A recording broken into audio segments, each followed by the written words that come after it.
பொங்கல் ஒரு mass update வந்திருக்கு என்றே சொல்லாங்க. அந்த ஜல்லிக்கட்டு கால மூட்டி தூக்கும் பார்த்தீங்களா? அந்த மாதிரி ஒரு அப்டேட் வந்துட்டு இங்கிலாந்துக்கு வந்திருக்கு என்றே சொல்லலாம். ஓகே, பிசிசிஐ வந்துட்டு ஒரு அதிரடி முடிவு எடுத்திருக்காங்க. ஜனவரி 22 இந்தியா வர்சஸ் இங்கிலாந்து 5 T20 போட்டிகள் மற்றும் 3 ஒருநாள் போட்டிகள் ஃபைட் பண்ணுறாங்க. ஓகே, பட் இந்த சூழலில் ஜனவரி 22ஆம் தேதி முதல் மேட்ச் கொல்கத்தாவில் நடைபெற உள்ளது. இரவு 7 மணிக்கு இதற்குண்டான பயிற்சியாட்டம் நடந்துகிட்டு இருக்கு. அந்த வீடியோ அப்டேட் வந்துட்டு உடனுக்குடன் வரும். நீங்கள் இந்த சேனலை சப்ஸ்கிரைப் பண்ணி வச்சுக்கோங்க. இந்த சூழலில் பார்த்தீங்கன்னா பயிற்சியாட்டம் வீடியோவும் போட்டிருக்கு. ஓகே, அண்ட் கௌதம் காம்பீரை வந்துட்டு பிசிசிஐ வந்துட்டு அதிரடியாக வெளியே போடா தத்தின்னு அனுப்பி விட்டாங்க. இனிமேல் உனக்கு இந்திய டீமில் இடம் இல்லை, நீ பயிற்சியாளராக இருந்து கிழிச்சது போதும், பிஜிடி டெஸ்ட் சீரீஸில் பம்மிக்கிட்டு இருக்கேன். ஏன்டா ரோஹித் சர்மா அண்ட் விராட் கோலி தொடர்ந்து ஒரே மாதிரி அவுட்டு, பேட்டிங்கில் வந்துட்டு கவனம் செலுத்தலை.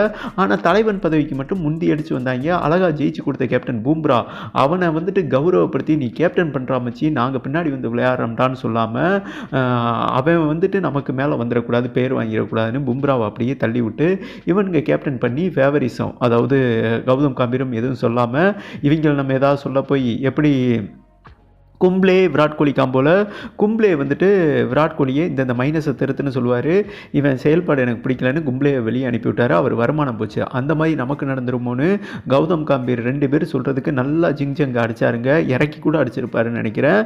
பட் இந்த சூழலில் எல்லா கம்ப்ளைண்ட்டையும் வந்துட்டு பும்ரா ரைஸ் பண்ணியிருக்காருங்க. ஸ்டீமில் இருக்கும் சக பிளேயர்கள், ஏன்டா நான் கேப்டன் பண்ணியிருந்தேன்னா டெஃபினட்டாக இந்தியா WTC ஃபைனல் போயிருக்கலாம்டா, இவங்க வந்துட்டு வலுக்கட்டாயமாக தவறு மேலே தவறு பண்ணாங்க, அதை கௌதம் காம்பீர் தட்டி கேட்கலன்னு மிகப்பெரிய கம்ப்ளைண்ட் ரைஸ் ஆகிருக்கு. இனி இவன் செட் ஆக மாட்டான், முதலுக்கே மோசம் பண்ணிடுவான்னு சொல்லிட்டு கௌதம் காம்பீரை சற்று முன் கொஞ்ச நேரத்துக்கு முன்னாடி அதிரடியாக நீக்கிறாங்க. அண்டு தேர்வுக்குழு தலைவரையும் நீக்கிறாங்க, அந்த பூனைக்கண்ணு அகர்கிற.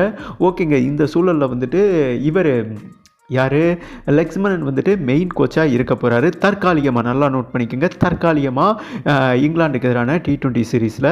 அதே சீரீஸில் தான் இவர் வந்துட்டு தோனி மெண்டர் ஆக போகிறாரு. ஆனால் மெயின் கோச்சாக வந்துட்டு ODI ஃபார்மேட்லேருந்து கன்டினியூ பண்ண போகிறாரு. அவர் தாங்க மெயின் பயிற்சியாளராக இருக்க போகிறாரு. நம்ம MS தோனி எங்கே ஆரம்பித்தாரோ அங்கேருந்தே திரும்பி முளைச்சிருக்காரு என்றே சொல்லாங்க. இங்கிலாந்து வீரர்கள் கதறி இருக்காங்க. என்ன ப்ரோ சொல்கிறீங்க அப்படின்னு கேட்டிங்கன்னா, ICC சாம்பியன் தொடர் வந்துட்டு இங்கிலாண்டை வின் பண்ணி தான் அந்த சாம்பியன் வின் பண்ண தோனி தலைமையிலான இந்திய டீம். இப்போ ICC சாம்பியன் ட்ரோஃபி தான் வரப்போகுது இந்த சீரீஸ் முடிஞ்ச பிறகு.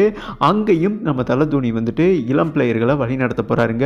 தோனிக்கு தான் எல்லாருமே கட்டுப்படுவாங்க. அதாவது சூரியகுமார் யாதவ் ரெக்கமெண்டேஷன் பண்ணி கேட்டிருக்காரு, இளம் பிளேயர்களுக்கு ஒரு சரியான அச்சாணி, சரியான கீ வந்துட்டு MS தோனியை தவிர வேற யாரும் இருக்க முடியாது. MS தோனி இருந்தால் குறிப்பாக அரசியல் ஊடுருவாது, திறமையான பிளேயர்கள் உள்ள வருவாங்க. ஏன்னா இந்த T20 ஸ்குவாடில் ஏகப்பட்ட அரசியல் இருக்குங்க. ருத்ராஜ் கிக்வாட் இல்லை, T நடராஜன் இல்லை, சிவம் துபே இல்லை. நீங்கள் நினச்சி பாருங்களேன், கரண்ட்லி அவர் தாங்க நம்பர் 1 ஃபார்மில் இருக்கார். அதனால தான் தோனியை அவர் எடுத்தார். T20 ஃபார்மேட்டை பொறுத்தவரை என்ன தேவை, தோனியோட மந்திரம் என்ன, 5 பால் பிடிங்கிறா. ஆனால் அந்த 5 பாலில் நீங்கள் மேட்சை திருப்பிடணும், 6 அடிக்கும் எபிலிட்டி இருக்கணும், ஒரு 20 ரன் ஸ்கோர் பண்ணி கொடுக்கணும். அந்த எபிலிட்டி இவர்கிட்ட தாராளமாக இருக்கிறது என்று சொல்லலாம் சிவம் துபே கிட்ட.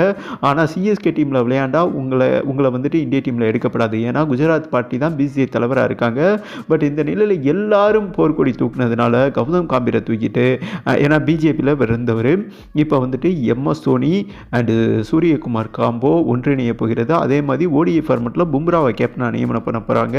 இந்த 3 பேரும் இணைந்து T20 world cup, ICC champion trophy and 50 over world cup win பண்ணி கொடுக்க போகிறாங்க. அதுதான் இவங்களோட ஒரு மிகப்பெரிய இலக்கு என்றும் இந்த 3 பேரும் ஒரு தீர்மானம் எடுத்திருக்கிறதா ஒரு முக்கியமான செய்தி வந்திருக்குங்க.